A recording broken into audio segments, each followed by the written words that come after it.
ஓம் சாந்தி 9/12/2025. இனிமையான குழந்தைகளே, உங்களுக்கு எல்லையற்ற செல்வத்தை கொடுப்பதற்காக தந்தை வந்திருக்கிறார். இப்படிப்பட்ட இனிமையான தந்தையை நீங்கள் அன்பாக நினைத்தால் தூய்மையாக ஆகிவிடலாம். கேள்வி: விநாசத்தின் நேரம் நெருங்கி வருகிறது என்பதன் அடையாளம் என்ன?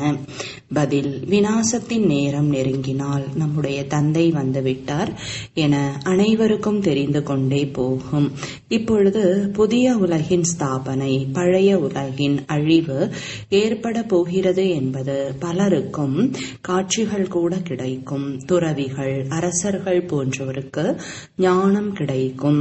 எல்லையற்ற தந்தை வந்துவிட்டார் என்பதை கேட்கும் போது அவரே சத்கதி அளிப்பார் என்றால் பலர் வருவார்கள். செய்தித்தாள்கள் மூலமாக பலருக்கு செய்தி கிடைக்கும். குழந்தைகளாகிய நீங்கள் ஆத்ம உணர்வு உடையவராகிக் கொண்டே போவீர்கள்.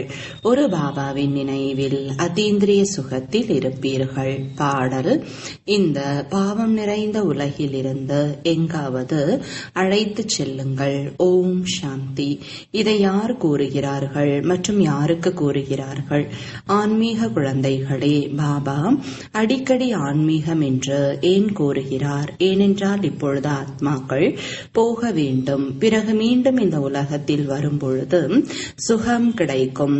ஆத்மாக்கள் இந்த அமைதி மற்றும் சுகத்தின் ஆஸ்தியை போன கல்பத்திலேயே பெற்றனர். இப்பொழுது மீண்டும் இந்த ஆஸ்தி திரும்பவும் கிடைக்கிறது.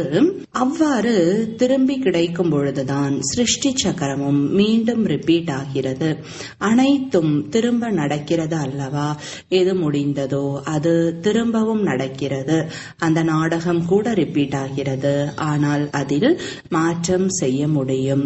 ஏதாவது வார்த்தைகள் மறந்து விட்டார்கள் என்றால் பிறகு அதை உருவாக்கி போடுகிறார்கள். அதற்கு பயோஸ்கோப் என்று பெயர். இதில் எதையும் மாற்ற முடியாது.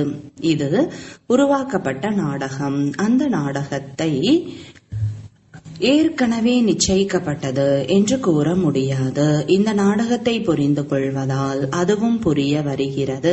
இப்பொழுது பார்க்கின்ற நாடகங்கள் அனைத்தும் பொய்யானது என குழந்தைகள் புரிந்து கொள்கிறார்கள். கலியுகத்தில் பார்க்கக்கூடிய பொருட்கள் எதுவும் சத்தியுகத்தில் இருக்காது. சத்தியுகத்தில் என்ன நடந்ததோ அது மீண்டும் சத்தியுகத்தில் தான் நடக்கும். இந்த எல்லைக்குட்பட்ட நாடகம் போன்றவை மீண்டும் பக்தி மார்க்கத்தில் தான் நடக்கும். எந்த விஷயம் பக்தி மார்க்கத்தில் நடக்கிறதோ அது ஞான மார்க்கம், அதாவது சத்தியுகத்தில் நடக்காது. எனவே இப்பொழுது எல்லையற்ற தந்தையிடமிருந்து நீங்கள் சொத்தை அடைந்து கொண்டு இருக்கிறீர்கள். ஒன்று, லௌகீக தந்தையிடமிருந்தும் நீங்கள் சொத்தை அடைந்து கொண்டு இருக்கிறீர்கள். பரலௌகீக தந்தையிடமிருந்தும் சொத்து கிடைக்கிறது. மற்றபடி அலௌகீக தந்தையிடம் இருந்து சொத்து கிடைக்காது என தந்தை புரிய வைத்திருக்கிறார். இவரே அவரிடமிருந்துதான் சொத்தை அடைகிறார். புதிய உலகத்தின் சொத்தை எல்லையற்ற தந்தை இவர் மூலமாக தான் கொடுக்கிறார். இவர் மூலமாக தத்தெடுப்பதால் இவரை தந்தை என்கிறார்கள். பக்தி மார்க்கத்தில் கூட லௌகீக மற்றும் பரலௌகீக தந்தை இருவரும் நினைவிற்கு வருகிறார்கள். இவரை நினைவு செய்வதில்லை. ஏனென்றால் இவரிடமிருந்து சொத்து கிடைப்பது இல்லை. அப்பா என்ற வார்த்தை சரியாக இருக்கிறது. ஆனால் இந்த பிரம்மாவும் படைப்பு அல்லவா? படைப்பிற்கு படைப்பவரிடமிருந்து சொத்து கிடைக்கிறது. உங்களை கூட சிவபாபா தான் படைத்தார். பிரம்மாவையும் அவர்தான் படைத்தார். சொத்து படைப்பவரிடமிருந்து கிடைக்கிறது. அவர் எல்லையற்ற தந்தை. பிரம்மாவிடம் எல்லையற்ற சொத்து இருக்கிறதா? பாபா இவர் மூலமாக புரிய வைக்கிறார். இவருக்கும் சொத்து கிடைக்கிறது. சொத்தை அடைந்து உங்களுக்கு கொடுக்கிறார் என்பது கிடையாது. நீங்கள் இவரையும் நினைக்காதீர்கள் என பாபா கூறுகிறார். இந்த எல்லையற்ற தந்தையிடமிருந்து உங்களுக்கு சொத்து கிடைக்கிறது. லௌகீக தந்தையிடமிருந்துதான் எல்லைக்கு உட்பட்ட சொத்து கிடைக்கிறது. பரலௌகீக தந்தையிடமிருந்து எல்லைக்கப்பாற்பட்ட சொத்து கிடைக்கிறது. சிவா பாபாவிடமிருந்து ஆஸ்தி கிடைக்கிறது என்பது புத்தியில் இருக்கிறது. மற்றபடி பிரம்மா பாபாவின் சொத்து என்று எதை கூறுவோம்? புத்தியில் சொத்து நினைவிற்கு வருகிறது அல்லவா? இது எல்லையற்ற ராஜ்யம் அவரிடமிருந்து உங்களுக்கு கிடைக்கிறது. அவர் பெரிய தந்தையாவார். என்னை நினைக்காதீர்கள், என்னிடம் எந்த சொத்தும் இல்லை உங்களுக்கு கொடுப்பதற்கு என்று இவரும் கூறுகிறார். யாரிடமிருந்து சொத்து கிடைக்கிறதோ அவரை நினைவு செய்யுங்கள், அவரே என்னை மட்டும் நினைவு செய்யுங்கள் என்கிறார். லௌகீக தந்தையின் சொத்திற்காக எவ்வளவு சண்டை நடக்கிறது. இங்கேயோ சண்டைக்கான விஷயம் எதுவும் இல்லை. தந்தையை நினைக்கவில்லை என்றால் எல்லையற்ற சொத்தும் கிடைக்காது. தன்னை ஆத்மா என உணருங்கள் என்று பாபா கூறுகிறார். இந்த ரதத்திற்கும் நீங்கள் தன்னை ஆத்மா என்று உணர்ந்து என்னை நினைவு செய்தால் உலகத்தின் ராஜ்ய பதவி கிடைக்கும் என்று கூறுகிறார். இதற்குதான் நினைவு யாத்திரை என்று பெயர். தேகத்தின் அனைத்து உறவுகளையும் விட்டுவிட்டு தன்னை அஷரீரி என உணருங்கள். இதில்தான் கடின உழைப்பு இருக்கிறது. படிப்பிற்காக கடின உழைப்பு வேண்டும் அல்லவா? இந்த நினைவு யாத்திரையினால் நீங்கள் அழுக்கிலிருந்து தூய்மையாக ஆகிறீர்கள். அவர்கள் உடல் மூலமாக யாத்திரை செய்கிறார்கள். இது ஆத்மாவின் யாத்திரையாகும். இது பரம்தாமம் செல்வதற்கான உங்களுடைய யாத்திரையாகும். பரம்தாமம் அல்லது முக்தி தாமத்திற்கு உங்களை தவிர யாரும் இம்முயற்சி இல்லாமல் செல்ல முடியாது. யார் நன்கு நினைவு செய்கிறார்களோ அவர்கள்தான் போக முடியும். மேலும் அவர்கள்தான் உயர்ந்த பதவியையும் அடைவார்கள். அனைவரும் செல்வார்கள், ஆனால் அவர்கள் பதீதமானவர்கள் அல்லவா? ஆகையால் அழைக்கிறார்கள். ஆத்மா நினைக்கிறது. சாப்பிடுவது, குடிப்பது அனைத்தையும் ஆத்மாதான் செய்கிறது. இந்த சமயம் நீங்கள் ஆத்ம உணர்வுடையவர்களாக வேண்டும். இதுவே கடின உழைப்பு. உழைப்பு இல்லாமல் எதுவும் கிடைக்காது. மிகவும் எளிது. ஆனால் மாயை எதிர்க்கிறது. யாருடைய அதிர்ஷ்டம் நன்றாக இருக்கிறதோ அவர்கள் உடனே இதில் ஈடுபட்டு விடுகிறார்கள். சிலர் தாமதமாகவும் வருவார்கள். புத்தியில் நன்கு பதிந்து விட்டால் நாம் இந்த ஆன்மீக யாத்திரையில் ஈடுபட்டிருக்கிறோம் போதும் என கூறுவார்கள். இவ்வாறு தீவிர வேகத்தில் ஈடுபட்டு விட்டால் நன்கு ஓட முடியும். வீட்டில் இருந்தாலும் மிகவும் இது நல்ல விஷயம் என்று புத்தியில் தோன்றும். நான் என்னை ஆத்மா என்று உணர்ந்து பதீத பாவனர் தந்தையை நினைக்கிறேன். பாபாவின் கட்டளைப்படி நடந்தால் தூய்மையாக முடியும். நிச்சயம் மாறலாம். முயற்சியின் விஷயம் மிகவும் எளிது. பக்தி மார்க்கத்தில் மிக கடினமாக இருக்கிறது.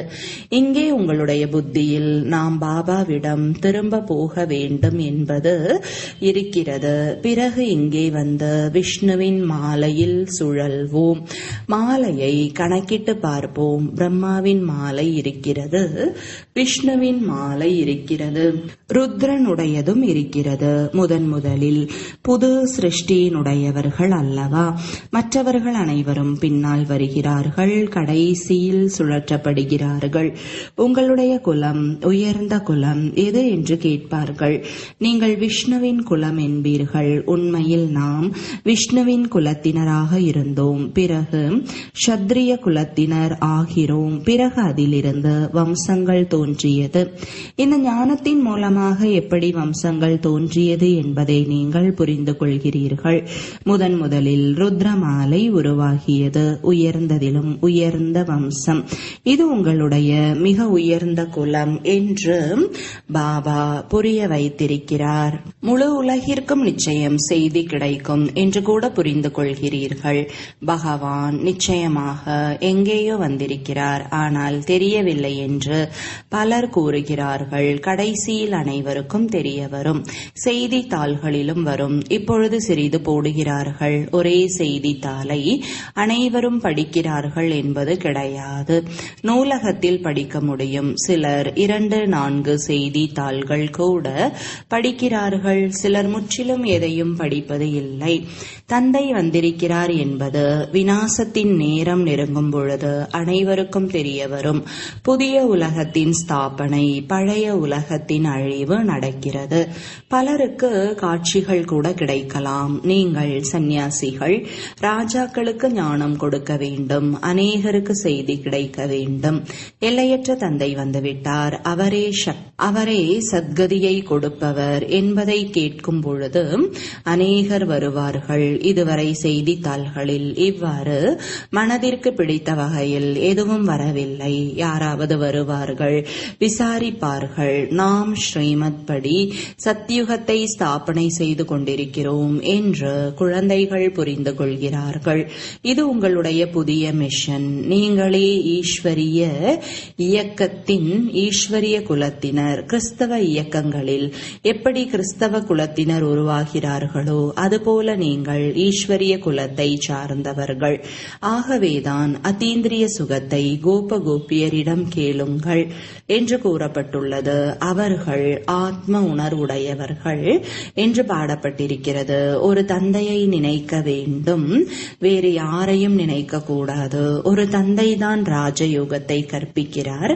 அவரே கீதையின் பகவான். அனைவருக்கும் இந்த பாபாவின் அழைப்பு அல்லது செய்தியை அடியுங்கள். மற்ற விஷயங்கள் அனைத்தும் ஞான அலங்காரம் ஆகும். இந்த சித்திரங்கள் அனைத்தும் ஞானத்தின் அலங்காரம், பக்தியினுடையது கிடையாது. மனிதர்களுக்கு புரிய வைப்பதற்காக பாபாவே வந்து இதை உருவாக்கி இருக்கிறார். இந்த சித்திரங்கள் அனைத்தும் மறைந்து போய்விடும். மற்றபடி இந்த ஞானம் ஆத்மாவில் இருக்கிறது. பாபாவிற்கும் இந்த ஞானம் இருக்கிறது. நாடகத்தில் நிச்சயிக்கப்பட்டு இருக்கிறது. இப்பொழுது நீங்கள் பக்தி மார்க்கத்தை கடந்து ஞான மார்க்கத்தில் வந்துள்ளீர்கள். நம்முடைய ஆத்மாவில் இந்த நடிப்பு இருக்கிறது, அது நடந்து கொண்டிருக்கிறது என்பதை நீங்கள் அறிவீர்கள். நிச்சயிக்கப்பட்டுள்ளது. மீண்டும் நாம் தந்தையிடமிருந்து ராஜயோகத்தை கற்றுக்கொண்டிருக்கிறோம். தந்தையே வந்து இந்த ஞானத்தை கொடுக்க வேண்டி இருந்தது. ஆத்மாவில் நிச்சயிக்கப்பட்டிருக்கிறது. அங்கே செல்வோம், அடைவோம். பிறகு மீண்டும் புதிய உலகத்தில் பாகம் ரிப்பீட் ஆகும். ஆத்மாவின் அனைத்து பதிவுகளையும் ஆரம்பத்திலிருந்து இப்பொழுது நீங்கள் புரிந்து கொண்டீர்கள். பிறகு அது அனைத்தும் முடிந்துவிடும். பக்தி மார்க்கத்தின் நடிப்பு கூட முடிந்துவிடும். பிறகு சத்தியுகத்தில் உங்களுடைய நடிப்பு என்னவோ அது நடக்கும். என்ன நடக்கும் என்பதை பாபா தெரிவிப்பது இல்லை. எது நடந்ததோ அது நடக்கும். சத்தியுகம் என்பது, புதிய உலகம் என்பது புரிய வைக்கப்படுகிறது. நிச்சயம் அங்கே அனைத்தும் புதியதாக, சதோ பிரதானமானதாக, மலிவாக இருக்கும். போன கல்பத்தில் என்ன நடந்ததோ அதுவே நடக்கும். இந்த லக்ஷ்மி நாராயணனுக்கு எவ்வளவு சுகம் இருக்கிறது என பார்க்கிறீர்கள். வைர வைடூரியங்களின் பணம் அதிகமாக இருக்கிறது, செல்வம் இருக்கிறது என்றால் சுகமும் இருக்கிறது. இங்கே நீங்கள் ஒப்பிட்டு பார்க்கலாம், அங்கே ஒப்பிட முடியாது. இந்த இடத்தின் விஷயங்கள் அங்கே மறந்து போகும். இது புது விஷயங்கள் ஆகும். பாபாதான் குழந்தைகளுக்கு புரிய வைக்கிறார். ஆத்மாக்கள் அங்கே போக வேண்டும். அங்கே செயல்பாடுகள் அனைத்தும் நின்று விடுகிறது. கணக்கு வழக்கு அனைத்தும் முடிந்து விடுகிறது. பதிவு முடிந்து விடுகிறது. ஒரே ஒரு ரெக்கார்டு மிக பெரியதாகும். ஆத்மாவும் மிக பெரியதாக இருக்க வேண்டும் என்று கூறுகிறார்கள். ஆனால் அவ்வாறு இல்லை. இவ்வளவு சிறிய ஆத்மாவில் 84 பிறவிகளின் பதிவு இருக்கிறது. ஆத்மா அழிவற்றது. இவைகளுக்கு அதிசயம் என்றுதான் கூறலாம். இவ்வாறு ஆச்சரியப்படக்கூடிய விஷயங்கள் வேறு எதுவும் கிடையாது. சத்யுகம் திரேதா யுகத்தின் சமயத்தில் பாபா ஓய்வில் இருப்பார் என்று கூறுகிறார்கள். நாம் முழு சுற்றிலும் நடிக்கிறோம். அனைவரையும் விட அதிகமாக நம்முடைய பாகமே இருக்கிறது. எனவே பாபா உயர்ந்த சொத்தை கொடுக்கிறார். 84 பிறவிகள் கூட நீங்கள் தான் எடுக்கிறீர்கள். நம்முடைய பாகமே இப்படிதான். வேறு யாரும் அதை நடிக்க முடியாது. அதிசயமான விஷயங்கள் அல்லவா ஆத்மாக்களுக்கு பாபா புரிய வைக்கிறார். இதுவும் அதிசயமாக தான் இருக்கிறது. ஆத்மா ஆண் பெண் என்று கூற முடியாது. ஷரீரத்தை எடுக்கும் பொழுதுதான் ஆண் பெண் என்று கூற முடிகிறது. ஆத்மாக்கள் அனைவரும் குழந்தைகள் என்றால் சகோதர சகோதரன் ஆகிவிடுகிறார்கள். நிச்சயம் அனைவரையும் சொத்தை அடைவதற்காக சகோதர சகோதரன் ஆவார்கள். ஆத்மா பாபாவின் குழந்தை அல்லவா? தந்தையிடமிருந்து சொத்தை அடைகிறார்கள் என்றால் ஆண் என்று கூறுவர். அனைத்து ஆத்மாக்களுக்கும் தந்தையிடமிருந்து சொத்தை அடைய உரிமை இருக்கிறது. அதற்காக தந்தையை நினைக்க வேண்டும், தன்னை ஆத்மா என்று உணர வேண்டும். நாம் அனைவரும் சகோதரர்கள். ஆத்மா ஆத்மாவாக தான் இருக்கிறது. அது ஒருபொழுதும் மாறுவது இல்லை. மற்றபடி ஷரீரம்தான் சில நேரம் ஆணினுடையதாகவும் சில நேரம் பெண்ணினுடைய ஷரீரமாகவும் எடுக்கிறது.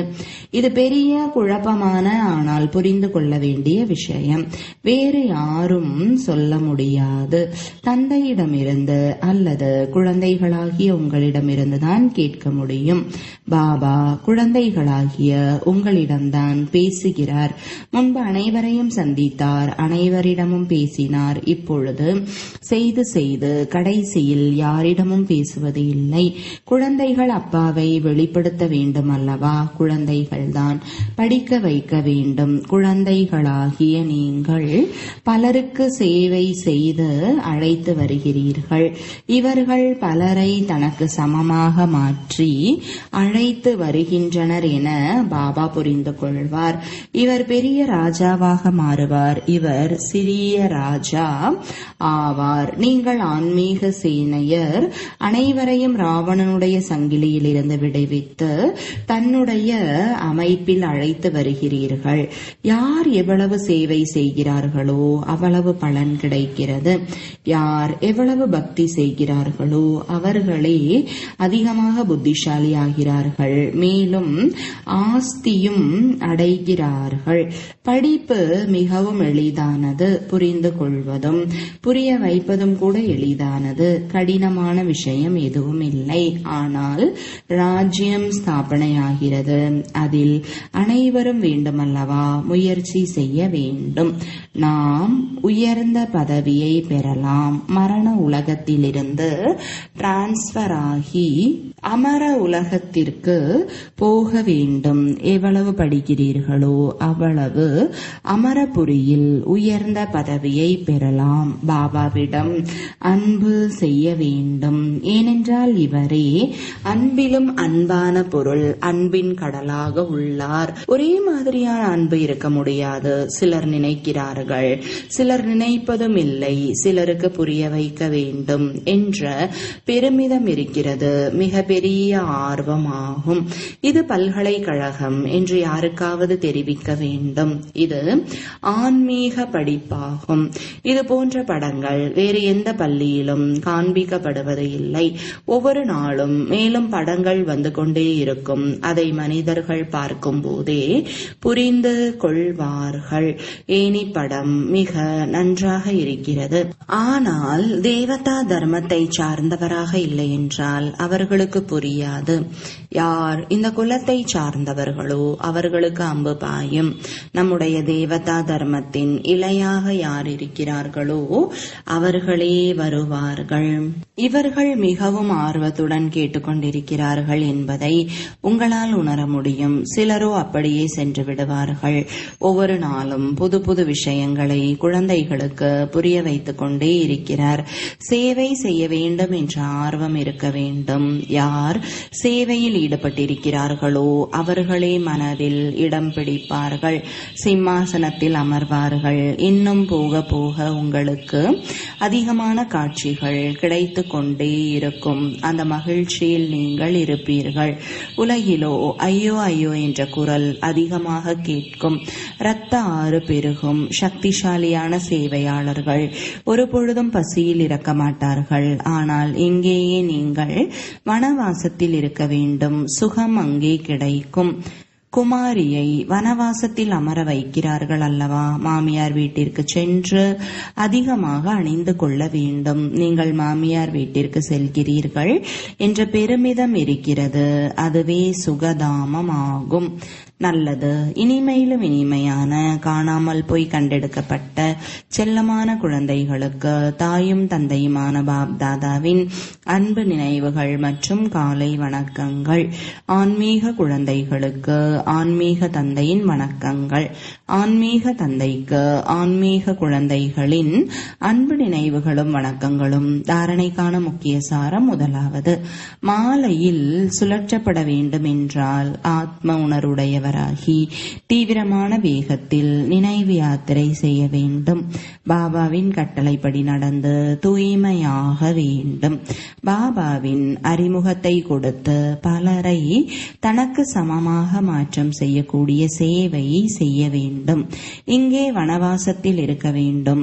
ஐயோ ஐயோ என்ற கடைசி காட்சிகளை பார்ப்பதற்கு மகாவீராக வேண்டும். வரதானம்: பந்தனங்களின் கூண்டினை உடைத்து ஜீவன் முக்தி நிலையை அனுபவம் செய்யக்கூடிய உண்மையான ட்ரஸ்டி ஆவீர்களாக. ஷரீரத்தின் அல்லது சம்பந்தத்தின் பந்தனம்தான் கூண்டாகும். கடமையை நிறைவேற்றுவது என்பதையும் கூட பெயரளவில் மட்டுமே கடைபிடிக்க வேண்டுமே அன்றி பற்றுதலுடன் அல்ல. அப்பொழுதுதான் பந்தனமற்றவர் என்று கூறுவார்கள். யார் ட்ரஸ்டியாகி நடக்கிறார்களோ அவர்களே பந்தனம் இல்லாதவர்கள். எந்த ஒரு எனது என்ற தன்மை இருந்தாலும் அவர்கள் கூண்டில் அடைக்கப்பட்டவர்கள்தான். இப்பொழுது கூண்டு பறவையிலிருந்து ஃபரிஷ்தா ஆகிவிட்டீர்கள். எனவே எங்குமே சிறிதளவு கூட பந்தனம் இல்லாமல் இருக்கட்டும். மனதின் பந்தனம் கூட இருக்கக்கூடாது. என்ன செய்வது, எப்படி செய்வது, விரும்புகிறேன் ஆனால் நடப்பது இல்லை. இது கூட மனதின் பந்தனமாகும். எப்பொழுது மறுவாழ்வு உடையவர் ஆகிவிட்டீர்களோ பிறகு எல்லா விதமான பந்தனங்களும் முடிந்து போய்விட்ட நிலையில் என்றுமே ஜீவன் முக்தி நிலையின் அனுபவம் ஆகிக் கொண்டே இருக்கும். ஸ்லோகன்: எண்ணங்களை மீதப்படுத்தினீர்கள் என்றால் சமயம், சொற்கள் எல்லாம் இயல்பாகவே மீதமாகிவிடும். அவ்யக்த சமிஞ்சை: இப்பொழுது சம்பன்னம் மற்றும் கர்மாதீத் ஆவதற்காக ஆர்வத்துடன் செயல்படுங்கள். கர்மாதீத் நிலை என்றால் கர்மத்தின் எந்த ஒரு பந்தனத்தின் ஈர்ப்பில் இருந்து கூட விலகி இருப்பது. இப்பேற்பட்ட அனுபவங்களை அதிகரித்துக் கொண்டே இருங்கள். எந்த ஒரு காரியமும் கவர்ச்சிக்க கூடாது. மேலும் செய்த பிறகு வெளிப்படும் பலன் கூட நம்மை கவர்ச்சிக்க கூடாது. முற்றிலும் விலகிய நிலையின் அனுபவம் ஏற்பட்டு கொண்டே இருக்க வேண்டும். எப்படி மற்றவர் யாரோ செய்வித்தார் மற்றும் நான் செய்தேன். கருவியாக இருப்பதில் கூட அந்த விலகிய தன்மை அனுபவமாக வேண்டும். எது நடந்து முடிந்ததோ அதற்கு முற்றுப்புள்ளி வைத்துவிட்டு விலகியவராக ஆகிவிடுங்கள்.